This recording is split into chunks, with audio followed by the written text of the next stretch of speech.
Hey everybody, Cybertel back with you. We're continuing our examination of how to fight against hanging pawns. We're continuing in the vein of looking at how to achieve pressure against hanging pawns with pure piece pressure.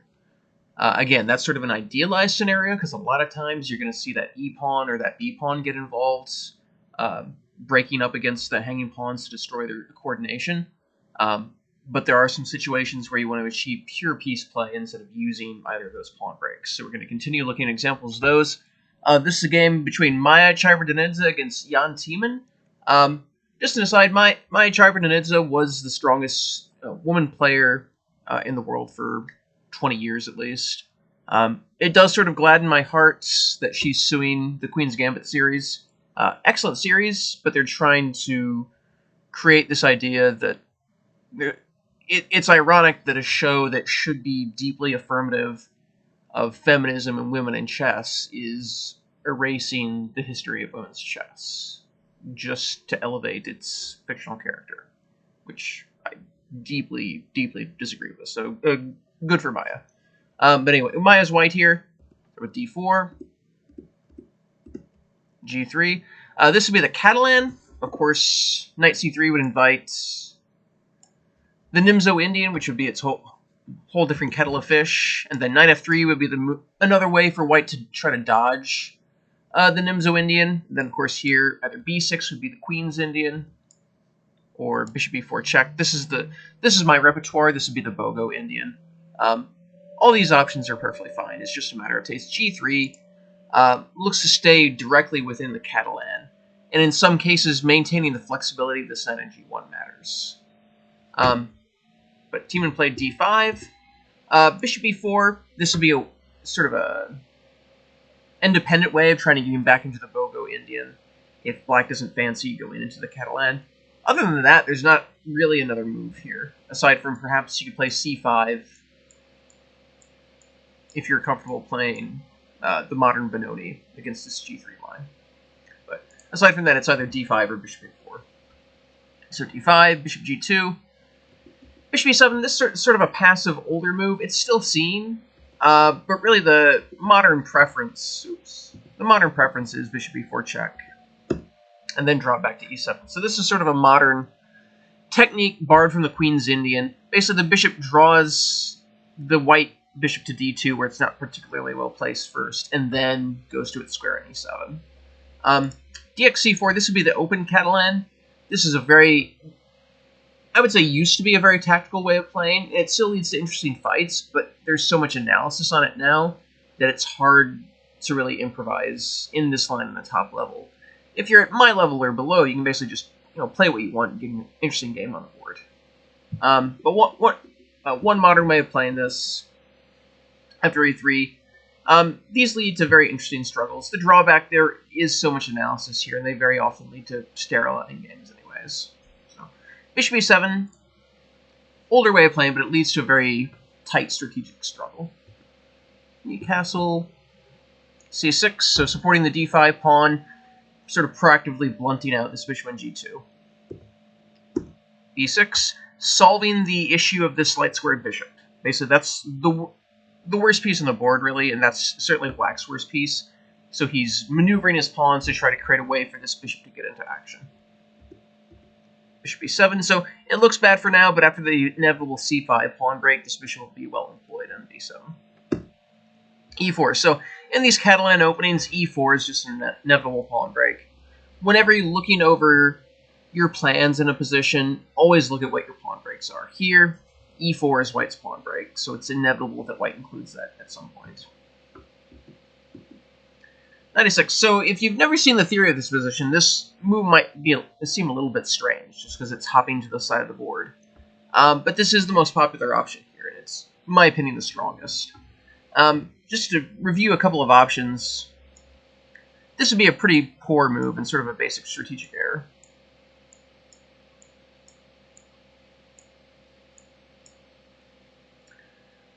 And then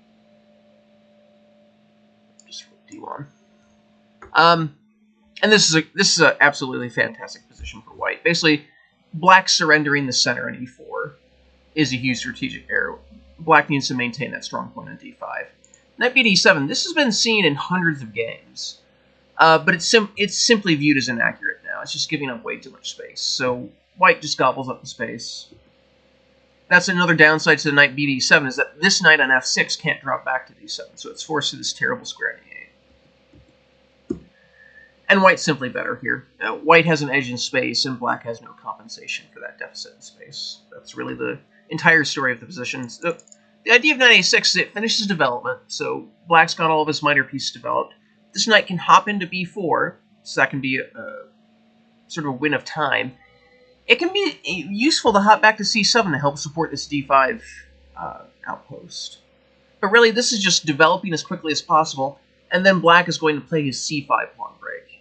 And that's going to be the key to the position anyway. So black is just finishing development as quickly as possible and getting on with business. Chiburdanidze takes on d5. This is a basic strategic error. This is giving up her edge in central space, leading to a position where she's going to have pawn weakness. It's just completely incorrect. A3 is the most popular choice here. Of course, something like e5 is perfectly fine, but a3 is the most popular, just keeping the tension. Sort of a brief modern main line. c5 is normal here. Notice b4, this is sort of another way of affirming that a3 was not a wasted move. You get that expansionary move in on the queen side.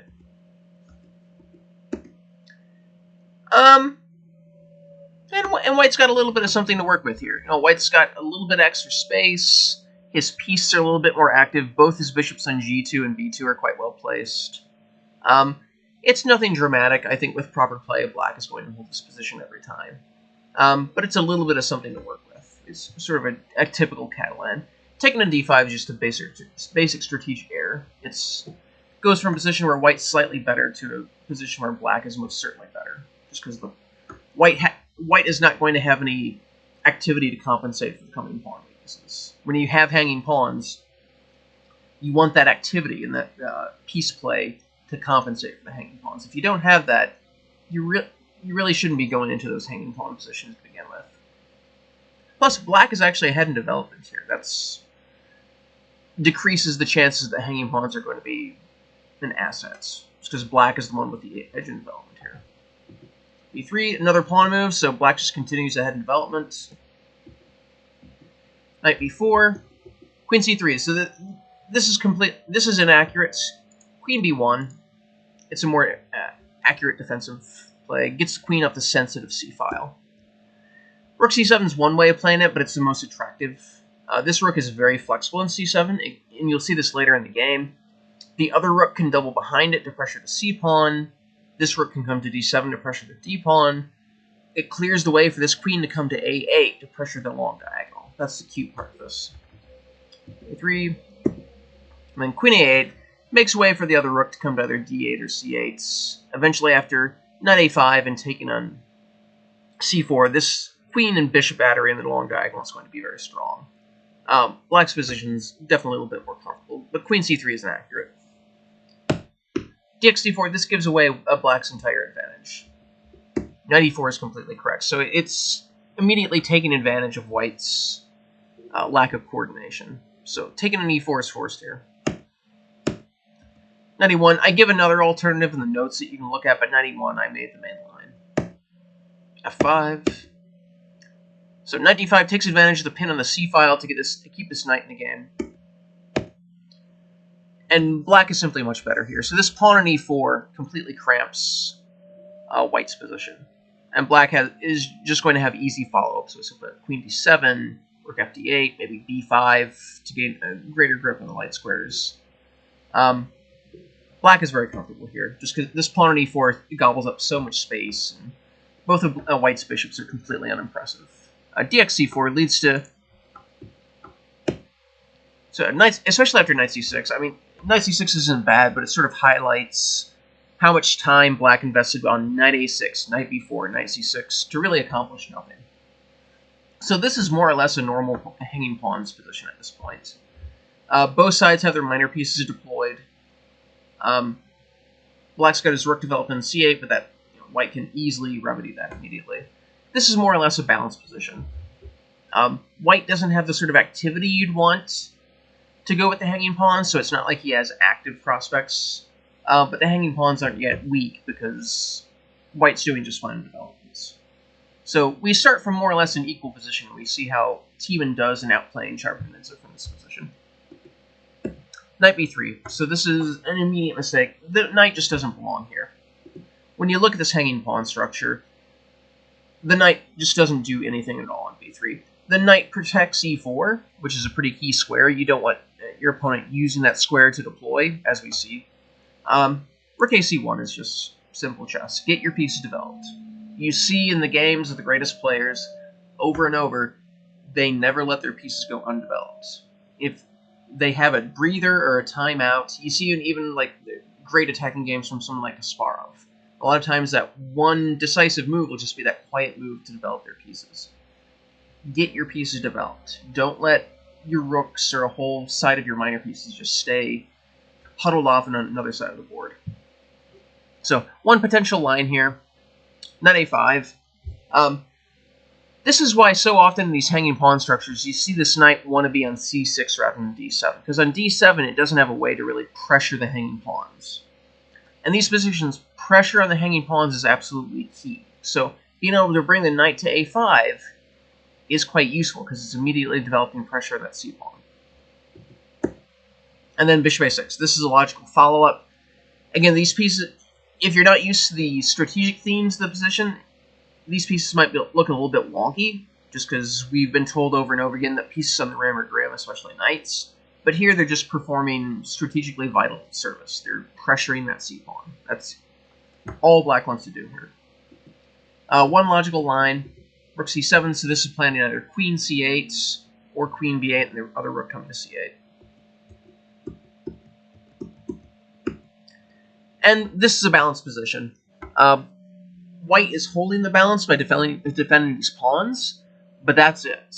You know, he doesn't have any active play to go along with his pawns. So as long as he holds the hanging pawns, he's not going to be worse, but he's never going to be better because that's a passive achievement. It's not an active achievement. But knight b3 is just simply incorrect. That's just misplacing this knight. It has nothing at all to do on b3. Knight e4. So immediately punishing white for leaving that e4 square undefended. The knight's not good on f6. The whole key to the position is black developing pressure against the hanging pawns. So each of black's pieces needs to be doing something in the fight against those hanging pawns. The knight on f6 does nothing in that fight, but by leaving the e4 square undefended, this allows black to redeploy this knight to a much better square. Queen e3, queen e1's a little bit more accurate because it gets the queen out of awkward pins. And then knight e6. So here, this knight is absolutely perfectly posted. So it's hitting the c4 pawn immediately. So bishop a6 is the immediate threat.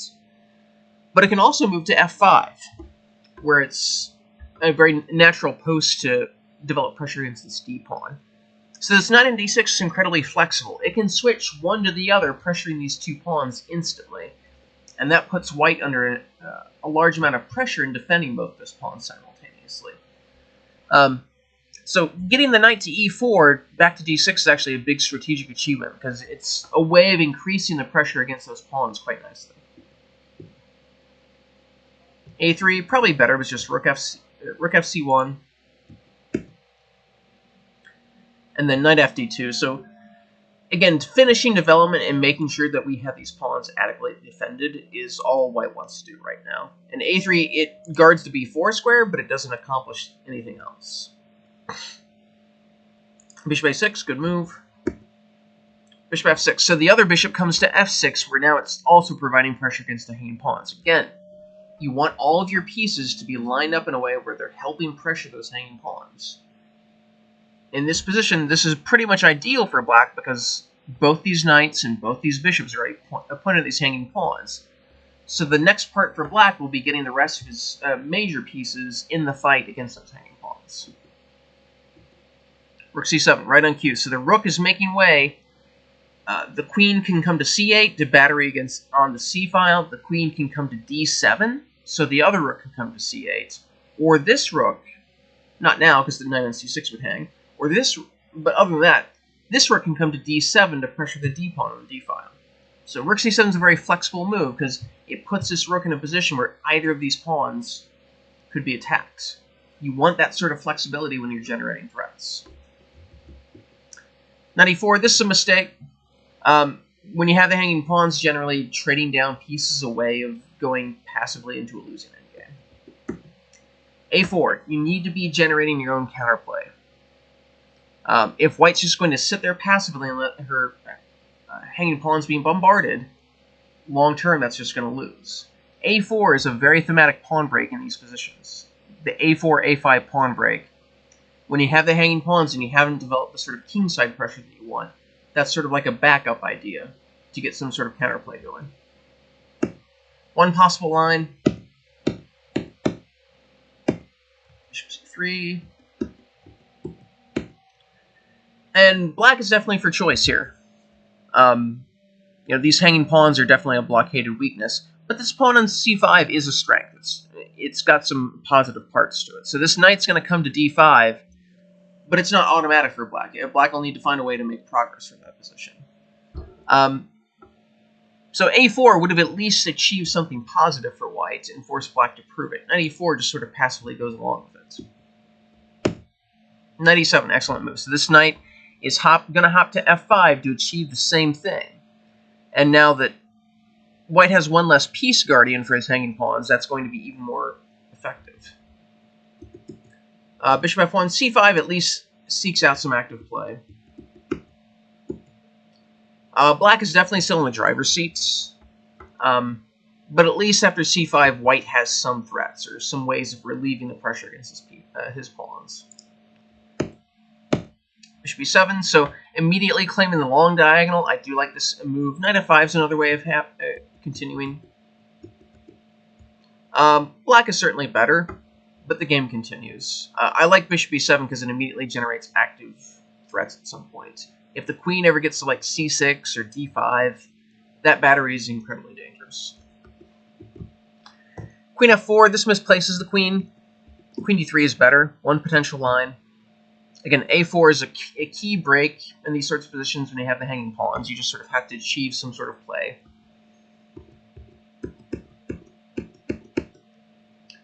And again, black is definitely better, but at least white's achieved some sort of play. This b pawn could be a little bit sore in some positions. White's got the a file. This rook on a7 could at least generate some threats. Don't play passively. Don't let yourself fall into a position where you're just passively defending and waiting for your opponent to come get you. Always be looking for some sort of counterplay. So this a4 pawn break idea is often that way for the hanging pawns to avoid slipping into complete passivity if things haven't worked out the way you wanted.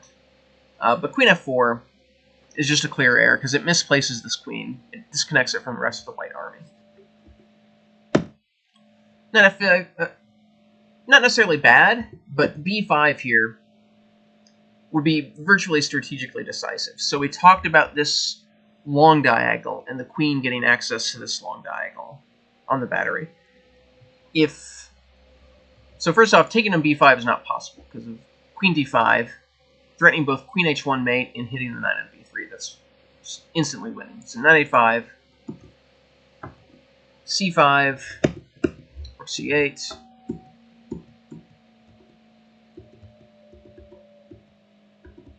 So here, after queen d5, c6 is pretty much forced because there's no other way to stop the mate. Queen d7, cute little line. Do notice that taking on g2 is actually possible. Notice that's discovered check. Black's already got two pieces and a pawn for the queen. And this is better for black, but there's no reason for this to happen, really. Queen d7 is just routine. And black's got an extra pawn, plus he still has a better position because this pawn on d4 is still quite weak. Again, in these hanging pawn structures, a b pawn or an e pawn break constantly needs to be thought about because that's so often a decisive arrow in the quiver that you can choose to launch at your opponents. In the game, knight f5 was played, which is thematic, and it's the normal maneuvering you want to do in this sort of position. But again, always be looking for tactics involved with the b or the e pawn break, because so often it is decisive when you're fighting against the hanging pawns. But knight f5 was played. This is eminently logical. Just getting more maneuvering for more pressure. Bishop g5, kicking the queen away. Just gaining time, more or less. Bishop a6. So this is abandoning the long diagonal when he shouldn't. Yeah, this is a genuine asset for black, controlling this long diagonal leading to the white king. So knight d6 first. This is more accurate. Knight d2.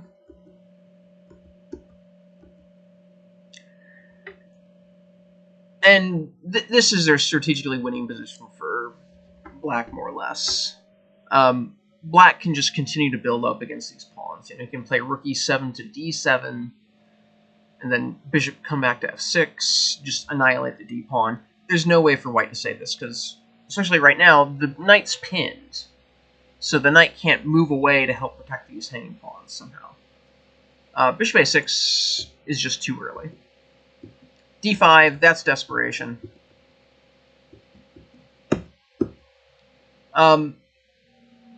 This is black's best, and it wins a pawn, but at least the black king will be a little bit exposed. d5 is just desperation.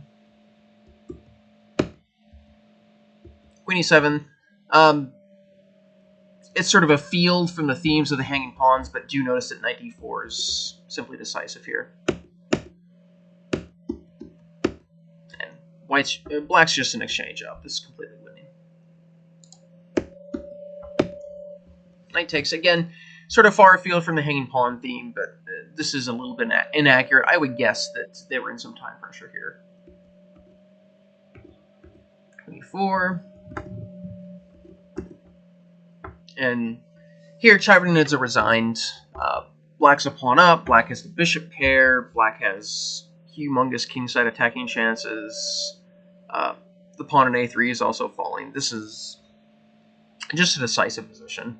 But really, the key to our content for this session is much earlier. So, black actually gave away all of his advantage, and we basically start from a completely neutral hanging pawn. This is more or less perfectly balanced.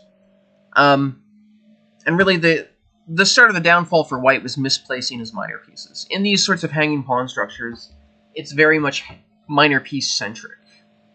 The real boon to having the hanging pawn is that it gives you open diagonals and outposts for your knights and your bishops. So misplacing your minor pieces sort of does away with the point with having hanging pawns to begin with. And last session I mentioned that most of the maneuvering that you do against hanging pawns is done with the knights, because you're trying to move those knights to a better outpost to attack those hanging pawns. And here we see that same thing. The real loss in playing knight b3 was allowing that black knight to maneuver itself to d6, because here it's perfectly placed to pressure these hanging pawns. And from this point on, this was just sort of a logical culmination of pressure against the hanging pawns. White really doesn't have a way of saving this anymore. Especially once he gets the long diagonal, this is quite decisive. Again, e5, the theme of this session is pressure against hanging pawns without the pawn breaks, but really you should constantly be on the lookout for an e-pawn or an b-pawn break, because so often that's going to be the strategic and tactical culmination of all the pressure you've achieved against the hanging pawns. But even after knight f5, this is fine too.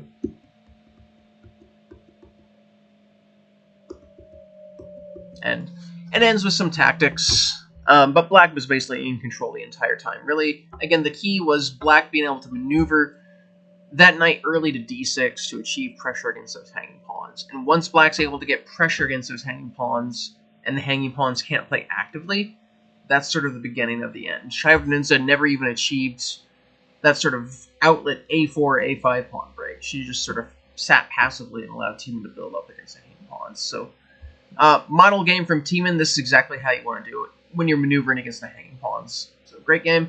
We're going to continue this next time with more looks at hanging pawns and pressuring just with pieces. My name is John. I'll see you later.